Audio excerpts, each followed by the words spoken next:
امروز ویدیوی ما خانگی میشوه. من توپ پختیم امروز قطعی اپای گلاندون و در دوام روز قطعی گودکو بلینچیک پختیم. اپا خورای مهربان تماشا بینید که مرا تماشا میکنین. ایترو من خوش میکنم.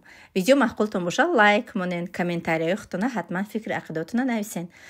اگر ویدیو معقول باشه یگام دیلک مونین، یگام چی نویسین. معقول نباشه یگام چی نویسین که کجا شما دا معقول نیست. دوام قصه را نقل میکنم. بعد رفتن کنداشم زندگی ما بگم 180 گرادوس دیگر شد. هم وزبینی زندگی در سرم گشت. هم کودکو، هم گوسپندو، هم اگرات.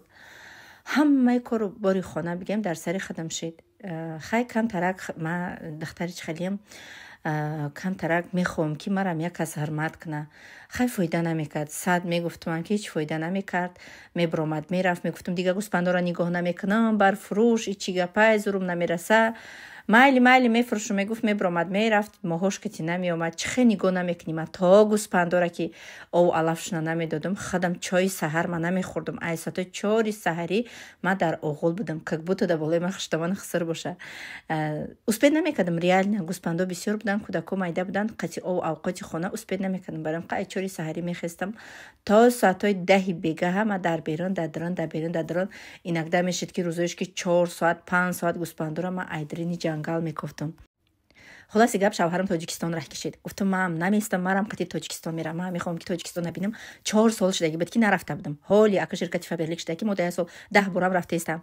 او چن اگه جا میبردن تا حاضرم هستن زنهای تاجیکی که تا 10 سال 12 سال شده که تاجیکستان ندیدین. برای که نمیکنن اسپید نمیکنن. راست خود کلونه پولی کار کردگیشون نمیرسه به رفتن تاجیکستانشون. شوهرم راضی شد خوشبختانه. یکی از زنهای خوشبخت‌ترین روی جهان بودم که شوهرم را قطعی تاجیکستان میبرم. تاجیکستان رفتیم. بز گوسپنده مونده آدم گرفت کدام جانشمون در خونه رفتیم تاجیکستان. خلاص گپ تاجیکستان رفتیم.